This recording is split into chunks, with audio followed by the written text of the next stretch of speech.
My dear shine family members, good morning. सत्यमेव जयते। आज कोर्ट की जो प्रक्रिया थी, इसके ऊपर अभी तक फिलहाल मैं इंतज़ार कर रहा था कि कुछ वो लोग अपने अपडेट्स दें जो आज माननीय न्यायालय में मौजूद थे और जिन्होंने वहाँ पर पूरी तरीके से कोर्ट की कार्रवाई को आज पूर्ण रूप से देखा। लेकिन मेरे शाइन परिवार के बहुत से ऐसे कस्टमर्स हैं, बहुत से ऐसे एसोसिएट्स हैं जो ये उम्मीद करते हैं कि कोर्ट की कार्रवाई जो भी दिन भर की हुई उसके क्या रिजल्ट्स रहे उसके बारे में वो मेरे मुझसे जानना चाहते हैं। क्षमा चाहूँगा, मैं काफ़ी देर में आप लोगों को इसके अपडेट्स दे रहा हूँ, क्योंकि अपडेट देने लायक आज ऐसा कुछ नहीं था जो इससे पहले जो अपडेट ना दिए गए हों। माननीय न्यायालय के समक्ष आज जो कुछ हुआ, मैं आपको अक्षर सा उस सारी की सारी प्रक्रियाओं को बताना चाहूँगा। बाकी इसके बाद आप सभी कस्टमर्स और आप सभी लोगों को ये फैसला करना है कि आप आगे इन सारी प्रक्रियाओं के तहत अंतर्गत अपने आप को कहाँ पर पाते हैं।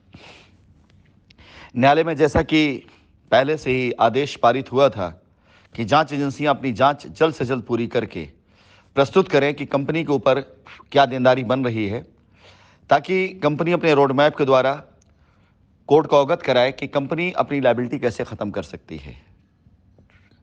इस प्रक्रिया में आज जो कुछ भी हुआ, जांच एजेंसियों के द्वारा पिछली बार जो रिपोर्ट सबमिट की गई थी उसमें कहीं कोई प्रोग्रेस ना देख करके न्यायालय के समक्ष आज ज़्यादा तक समय जांच एजेंसियों को इन्हीं बातों की हिदायत और तंबीह देते में बीता कि पिछले 1 सालों से आप जांच कर रहे हैं, बैंक अकाउंट्स वगैरह भी आपके पास में हैं, सब कुछ आपके पास में है। ऐसा कैसे हो सकता है कि आपकी जांच पूरी नहीं हो रही है। साथ ही साथ ये भी माननीय न्यायालय की तरफ से कहा गया कि यदि आप जांच नहीं कर पा रहे हैं तो कोर्ट की तरफ से कोई ऐसी कमेटी गठित कर दी जाए जिससे जांच और आसान हो सके।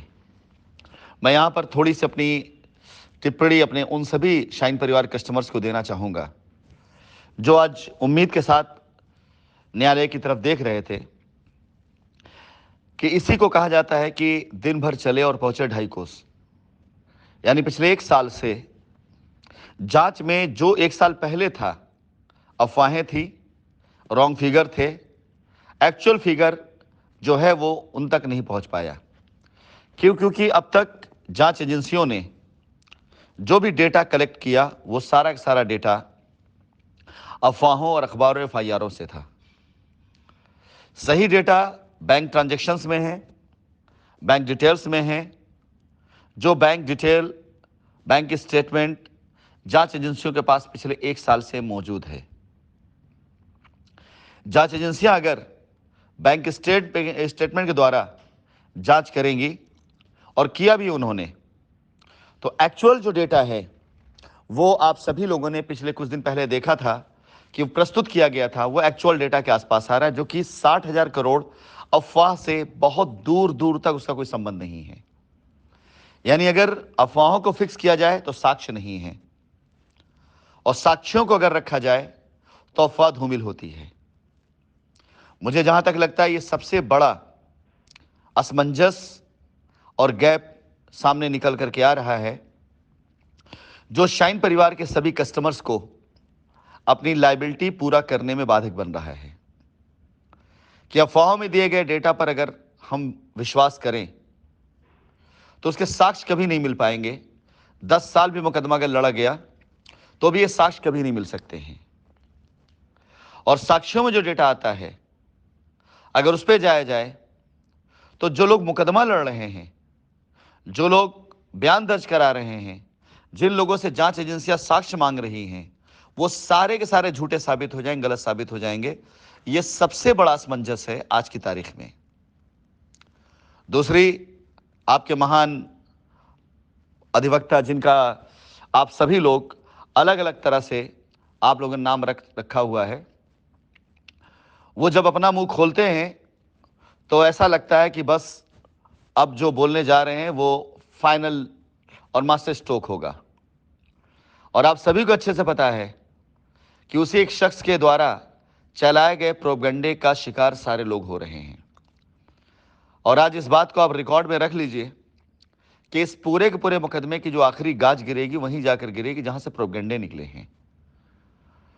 तो पीछे कुछ दिन पहले न्यूज़पेपर की दी गई एक गलत खबर को आधार बना करके आज न्यायालय में प्रस्तुत किया गया कि मैं जहां पर रहता हूं विदेश में, यूएई में, वहां पर अफवाहों में, अखबारों में जो था उस कटिंग को लगा करके यह बताया जाता है कि मेरे द्वारा एक एनआईए एक्ट का मुझ पर मुकदमा हुआ और उसमें उनके कथन अनुसार 20 नवंबर 2022 को मैं हिरासत में लिया गया और 25 नवंबर 2022 को मैं छोड़ दिया गया।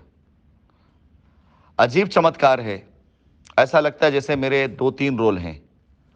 कभी कोई मेरा रोल अफ्रीका में काम कर रहा होता है, कभी मेरा कोई रोल लंदन में बैठा होता है, कभी मेरा कोई रोल वो हिरासत में होता है, कभी मेरा कोई रोल अपनी वॉइस नोट डाल रहा होता है। उनके महाशय के कथन अनुसार हिंदुस्तान में मैं उनके अनुसार कि मैं कहीं कस्टडी में हूं और साथ ही साथ मुझ पर आरोप लगाए जाते हैं कि मैं मीटिंग करके अपना बिजनेस प्रमोट कर रहा हूं। पहला सवाल यही समझ में नहीं आता है कि सच्चाई दोनों में से क्या है। तो महाशय ने जो आरोप लगाया उस आरोप के ऊपर तकरीबन 45 मिनट माननीय न्यायालय के गया, जिसमें कस्टमर के हित की कोई बात नहीं थी। माननीय मुख्य न्यायाधीश की अदालत में यह मुकदमा चल रहा है और वो सारी गरिमा ताक पर रख दी जा रही है जो न्यायालय की मान मर्यादा को सम्मानित करे, झूठ के आडंबर पुलिंदे बना करके प्रस्तुत किए जा रहे हैं। और 45 मिनट का समय माननीय न्यायालय के अंदर इन्हीं बहसों में गया कि यह सच है गलत है, जिसके लिए न्यायालय में प्रश्न उठाया गया कि अगर ये बात किसी प्रकार से कहीं इसमें कोई सच्चाई है तो जांच एजेंसी को ये बात क्यों नहीं पता है। वो वक्त आएगा जल्दी जब जांच एजेंसियां इनसे पूछेंगी, इनके स्रोत तलाशेंगी कि हाँ इनका स्रोत क्या है ऐसी खबरों का। अब आप खुद अंदाजा लगाइए कि इस तरह की अफवाहों से आपकी लायबिलिटी कितने प्रतिशत दूर हुई, कितना प्रतिशत आपका काम हुआ और आपकी टेंशन दूर हुई। इसके बाद अगला आरोप लगाया गया कि YouTube के द्वारा मार्केटिंग करके और कस्टमर को प्रलोभन देकर मैं फिर से काम कर रहा हूं। अब फिर से प्रश्न वही आता है कि यदि मैं YouTube के द्वारा मार्केटिंग कर रहा हूं तो मैं कब कस्टडी में हूं और मैं कस्टडी में कब मार्केटिंग कर रहा हूं। और इस तरह की बातों में न्यायालय का 1 घंटे से भी ज्यादा समय, तकरीबन 1.5 घंटा समय सिर्फ इन बातों में गया जो ये महाशय ने गलत तरीके से उठाया। और इससे कस्टमर की लायबिलिटी कितनी दूर हुई ये कस्टमर खुद डिसाइड करे। इसके बाद न्यायालय के अंदर यह बात रखी गई कि अगले 5 दिन के अंदर अंदर जांच को कंप्लीट करके फिगर दिया जाए जिससे यह निकल करके सामने आए कंपनी के ऊपर लायबिलिटी क्या है। हम और हमारे महान अधिवक्ता इंतजार कर रहे हैं इस बात का कि माननीय न्यायालय के समक्ष ऐसी कोई बात रखी जाए जो साक्ष्यों और तथ्यों के आधार पर हो। हमारी स्वीकृति उसके प्रति पहले दिन से है और यदि किसी प्रकार का कुछ प्रोपगंडा किया गया, किसी प्रकार कुछ झूठे साक्ष्य तथ्य रखे गए तो हमारी टीम, हमारी अधिवक्ताओं की टीम उन बातों पर प्रश्न उठाने के लिए वहां मौजूद है। फिलहाल जो कुछ 21 तारीख से पहले था वही 25 तारीख को भी हुआ। ऐसा कुछ नया इसके अंदर नहीं गया है। बाकी अखबार की खबरें, अफवाहें, लोगों सोशल मीडिया के पेज वो क्या कहते हैं ये आप अपना देखिएगा, क्योंकि मैंने भी एक डिसीजन ले लिया है कि जो लोग आज कंपनी की तरफ इस उम्मीद से देख रहे हैं कि कंपनी कब अपने रोड मैप देगी, उन लोगों को पूरा अधिकार है, पूरा हक है अपनी लायबिलिटी खत्म करवाने का, अपने धन को पाने का, अपने पैसे को वापस लेने का। लेकिन वैसे ही अधिकार आप सभी लोगों को है, वैसा हक आप सभी लोगों का है कि कोई भी एक बेवकूफ किस्म का इंसान अपनी बेवकूफ़ी भरी दलीलों से आपके लायबिलिटी को तारीख पे तारीख, तारीख पे तारीख, तारीख पे तारीख दिलवाता चला जा रहा है। आपकी लायबिलिटी की बात करना छोड़ बाकी दुनिया भर की सारी अफवाहें उड़ाई जा रही हैं सवाई इस बात पर कहीं कोई बात नहीं होती कि आपकी लायबिलिटी कैसे खत्म होगी। मुझे अफसोस इस बात का है, तकलीफ इस बात की है कि इस बात को आप सब लोगों ने बढ़ावा दिया है।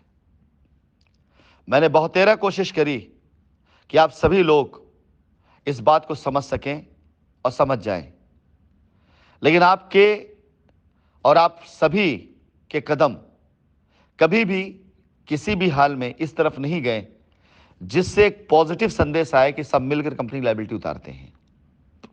तो आज मैं भी माननीय न्यायालय के आदेश और माननीय न्यायालय के अंदर रखे गए साक्ष्य का इंतजार कर रहा हूं। न्यायपालिका से जो भी आदेश आएंगे हम उसे अक्षरशः पालन करेंगे, यदि वो साक्ष्यों के साथ में है और सच्चाई के साथ में है। और किसी प्रकार के किसी भी झूठे आरोप का खंडन करने के लिए और किसी प्रकार के किसी झूठे साक्ष्य के खंडन के लिए हम पहले भी तत्पर थे, आज भी तत्पर, आगे भी तत्पर रहेंगे। आज के न्यायालय की यही सारी प्रक्रियाएं थी।